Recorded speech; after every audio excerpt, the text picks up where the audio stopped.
some of my favorites are the facilities themselves. Like Launch Complex 5, 6 is on our museum grounds. So you've got a blockhouse and 2 launch pads. And this dates back to the 50s. And from that site, Alan Shepard launched into space in May 1961, our very first astronaut into space. You can go there and stand on the very spot where he went, where we launched our first astronaut.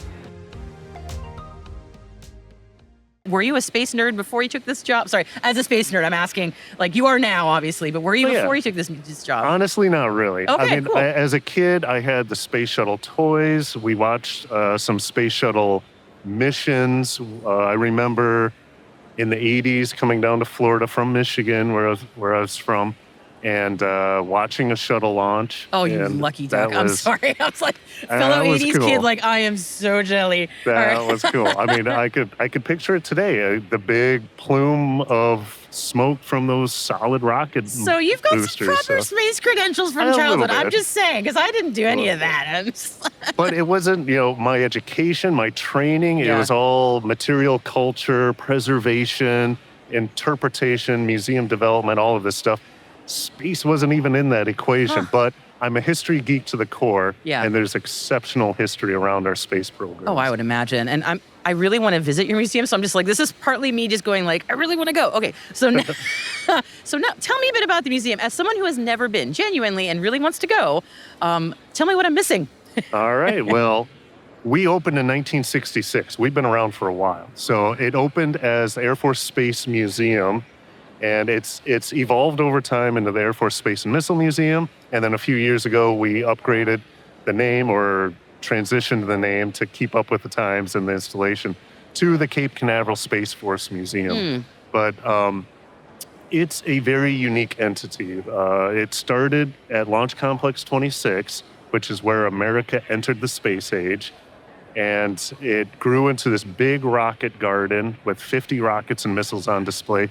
Was one of Florida's largest attractions. We're talking 1.5 million visitors a year. Really? It was huge at the time. Before that Mickey guy, yeah. Well, yeah, and before Kennedy Space Center Visitor Complex, which at that time was 3 rockets and 2 trailers. And they've grown into this amazing attraction. Right. And we've become a little more sequestered into this hidden gem on the Space Coast. Let's change that. We're going to change that. And we're working on that. We're trying to get a little less hidden. Yeah. But right now, we are about 30 facilities on the Cape. And it's surprising. Everybody's shocked. Like, how do you exist and we don't know about it? Yeah, I am literally my question in my head. It's mainly because the NASA side had all of these great astronaut missions. Yeah. They started on the Cape side, but transitioned to Kennedy Space Center. And they marketed, they advertised, and they had to because they struggle for every appropriated dollar. Right, yep. We are Department of Defense, DOD. A lot of the things that were going on the Cape were what we call secret squirrel things, Can't talk about it. Classified, little hush-hush. They weren't advertising all these missile testings that they were doing. And it all started as a missile test facility and morphed into the world's premier gateway to space over time. So we've got all of these facilities on an active military spaceport. And it's maddening from a museum side because as a museum professional, my goal is to share this history with everyone and anyone, but we've got these security perimeters. With one exception of a facility that we have outside the gates, and that's the Sands Space History Center. So that's the one people can go to 6 days a week, free admission, history on all 30 historic launch complexes. We host a ton of programming there, special events, and then as far as accessing the rest of the sites, right now it's commercial tours through Canaveral Tours. And there's another tour operator that's going to start soon. Our mission through our nonprofit foundation and other partners is to get our own tour program going up and running to bring people out to these sites. So it's a very complicated museum operation. I was going to say. But it's so cool. I was going to say, from what I understand, okay, you said there's 30 locations, so my understanding is very nebulous, so forgive me. but like you all are located like right next to a launch pad, like right there at one point. Like there's at least one building that's like right there. Okay, that's sort of what I've been told. Some of them are launch pads, some of the facilities. Okay, yep. So, 30 historic launch complexes on the Cape. A lot of them are abandoned in place as programs ended and other programs surfaced elsewhere. So we actually occupy several abandoned launch complexes. One facility is Hangar C, which is a missile assembly building from 1953. We've got 30 rockets and missiles in there. So when I say 30 facilities, there's probably 4 or 5 that are that include interpretation, exhibits, displays, static elements, and then the rest are more storage or more just what we call windshield touring. If you have Cape access, you go out there and you drive out, drive by it. You see the history. It's our built environment. The structures are artifacts themselves. So it's very unique. My goodness. Yeah, I was going to say, it doesn't sound, and I mean this as a nice thing, doesn't sound like quite any museum I've heard of, which is awesome, frankly, because given the history that you all are covering, it shouldn't be. It should be unique in that way. So usually for many museums, there's like the crown jewels. Yes. What are yours? That's tricky because we have asking you to name your favorite kid, right? Yeah, I know.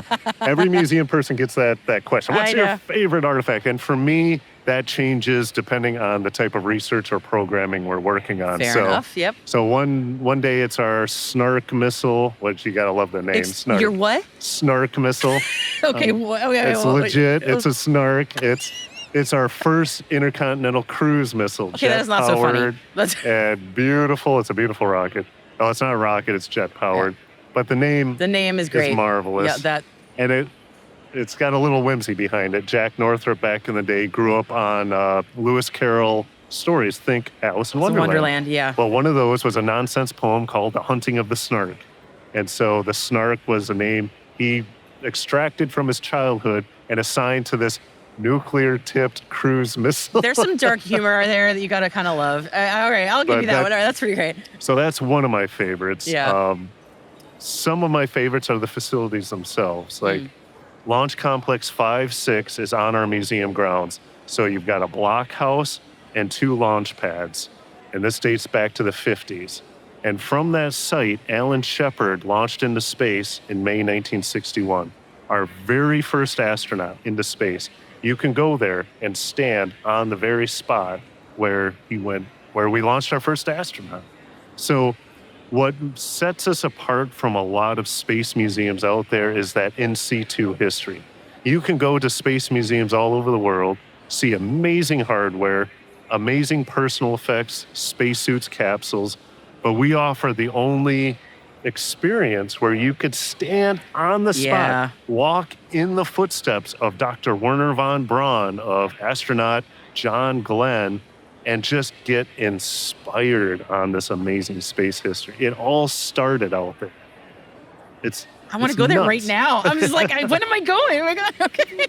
I have to ask the obligatory, I guess, mom question, being a mom who always drags her kid to space things. So maybe not so much for kids, but like for the spouse who is not as interested in space history. That is not my spouse. But for someone who's not a space person and is going, well, we're going to be in Orlando, the area, why should they come visit your museum?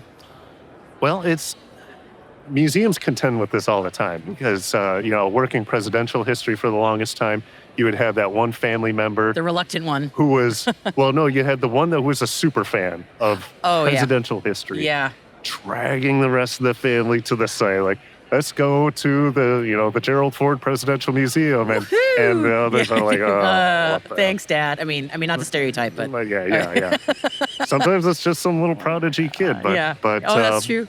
But with space, I think anyone could really get into it. Like I said, I wasn't really a space geek before I started, but I'm full bore now. Because when you're talking about the Cape in specific, this is the launch site. This is the world's premier gateway to space. So typically you're talking about a tube of metal filled with fuel riding a tail of fire into the heavens.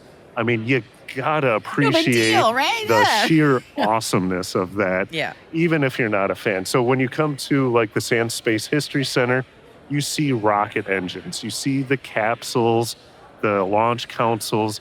These are the tangible, visceral connections to our space past. It's much more exciting, not to denigrate educational institutions, but much more exciting than the classroom where you're sitting there sifting through this generic textbook, and it's all dependent on the level of passion from your teacher. Yeah. And if you luck out, you get that great teacher, you get inspired, motivated. But if you get a teacher who doesn't really care about it, then if you get some lump, then you're like, nuts to this. We've all been through that. But museums offer that unique aspect where you connect with this three-dimensional object that was, somebody's space helmet or trying to think of the periscope from the dome-shaped houses that they watch the rocket on the pad through. I mean, there's so many cool pieces out there. That's really neat. So all right. You don't have to be a super fan. You'll get into it nonetheless. I was going to say, I'm about ready to leap out of my chair and go right now. Although you didn't have to convince me. I already wanted to go, but I'm like, now I really want to go. So yes, I will see you later. Nice. So I want to ask, you all got a big funding infusion from incoming NASA Administrator Jared Isaacman. Tell me about that. That's pretty exciting. Sure. So our museum is technically a federal museum, a part of Space Launch Delta 45 and U.S. Space Force, a part of the Air Force Heritage program. So that's the federal side, and technically I'm a federal employee with all of that. But we have this private nonprofit foundation, and a lot of federal museums have this nonprofit side. And for us, it's the U.S. Space Force Historical Foundation. And they've been supporting us. They also went through a name change in recent years. Okay. Because they've been around since 1989. So they've actively fundraised to support our exhibit projects, artifact preservation programs. So they were the ones who connected with Jared Isaacman. And Jared Isaacman has been through our facilities. I've taken him through Hangar C before they launched on Inspiration. I was going to say, I bet, wow, that's was cool. So cool. That is cool. Taking him and his crew through, and then spending time with him later before Polaris Dawn. He loved our operation. He loved the history. He's passionate about it. The foundation, really made that connection, and he decided to offer this donation. That's wonderful. And it's dedicated funds toward museum-specific projects, specifically exhibits and artifact acquisitions and restorations. So right now, we have some projects planned, some in the works, and some on the horizon that are going to be super fun. I was going to say, can you tell? I don't know if you can tell. You can. I can hint that some of it will be upgrades to the History Center I mentioned, the Sand Space History Center, to make it improve the visitor experience and the interpretation. We have some fun exhibit elements, one focused on women aerospace pioneers, which there's a ton of them in the whole narrative of Cape Canaveral. Of course. And bioflights. Nobody knows about bioflights. Those are the monkey knots and astro chimps. Like ham. I know about ham because of the New Mexico Museum of Space History. Oh, excellent, yes. I've been to, and I learned about ham there. Yes, and I went to Ham's gravesite and felt very sad. There's all kinds of people that do a pilgrimage to Miss Baker's gravesite at Huntsville and Ham's out there. So they were our brave primate cousins that paved the way for our human astronauts. And so we're looking at some of those exhibit elements, but we also have some exciting artifact restorations in mind. So remember that rocket garden I mentioned? Yes. There's remnants of it just kind of festering in the Florida environment outside. A tough environment for metal tube. The worst preservation environment in the world. So we have 3 pieces out there specifically that we will meticulously restore with those funds. And move them inside Hangar C to help preserve them for future generations. That's wonderful to hear. So yeah, we're doing a lot with that money. We're going to stretch every penny of that donation to maximum use. That's wonderful. I look forward to hearing and seeing what happens in the future with that. That's great. So I would be remiss if I didn't address the armadillo in the room that has been here this whole time. Rupert. So, okay, Rupert. Your special friend. Yes. Please Please tell me why there is a stuffed armadillo on the arm of the sofa. So Rupert the space armadillo, I wish there was a more exciting story, but is actually one of our great volunteers. Now, I have to mention we have 100 museum volunteers. Wow. And a waiting list of 20 or 30 in the queue of applicants because everybody wants to be a part of this amazing history. Well, when I first started, about 5.5 years ago, one of those volunteers gave me this stuffed armadillo. And my team and I, sitting around on lunch break, were wondering, what's his name? We should name this guy. He should have a story. And so we came up with Rupert. Of course. Rupert the space armadillo. Yeah, that sounds good. I know.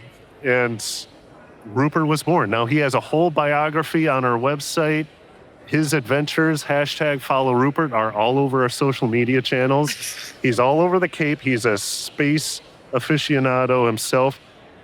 The goal is to get Rupert into space, make him a true space armadillo as a zero-G indicator. I was just thinking, come on, yeah. Rupert. You're going to see him on one of these crew missions just floating around the astronauts. Well, and you're Mr. Say, Isaac, man, just put in a word. Yep, I was going to say. We'll get him up there. Get him up there. We'll get him up there eventually. Now, why an armadillo? Well, if you go out to the Cape, especially this time of year, there's armadillos everywhere. I did not know that. And they're 9-banded armadillos native to Texas. But I'll tell you the backstory. Back in the 20s or 30s, there was a small mom and pop traveling zoo in the Space Coast area. Of course. Before it was the Space Coast. Oh, okay. And, Great Depression hit. They went belly up. And they released certain animals just out in the wild, including some armadillos. I think those armadillos were very good at reproducing because they are all over the eastern coast of Florida right now. That's wild. And they're not wild, though. I mean, they are wild. What am I saying? They're an invasive species. Yeah. They're mostly blind and deaf. You could walk pretty much right up to them. It's absolutely bizarre. But they're so cool. And I like to picture Rupert and his kin as working the pads. They're the launch crews. They're armored, protected from the blast of the rockets. But anyway. That's so sweet. Oh. I'm picturing a children's coloring book or something. I was going to say, if you don't know a children's illustrator, I know a bunch who would love to work on that because we love animals. Because this whole time we've had this interview and it's just like, Rupert's just been sitting here quietly. He's well behaved. I bet. And, pushing him out there into the public, my goal was to bring youth and family groups into the museum fold. Something quirky and fun like Rupert. But I'll tell you, the military folks love Rupert. A lot of the uniformed guardians are like, "Hey, Mr. Draper, where's Rupert?" I was like, "Nice to see you too." But yeah, he's right here. So not chopped liver, just secondary to an armadillo. He's got a growing fan base, and who would have thought? I look back at the beginnings of my career, I never would have envisioned a rocket garden, a space armadillo, all this amazing space history. But hey, life throws you some really cool curveballs. Amazing, honestly. And as I said, I already wanted to visit, but now I'm like, I will be there tomorrow. So oh, yeah. This is awesome. Well, thank you so much for, telling me about the museum, its history, your history, Rupert. My all pleasure. these things. It's been a pleasure speaking with you. So thanks for taking the time to talk to me today. Thanks for having me on. I appreciate it. Oh, same here. Yeah, thanks.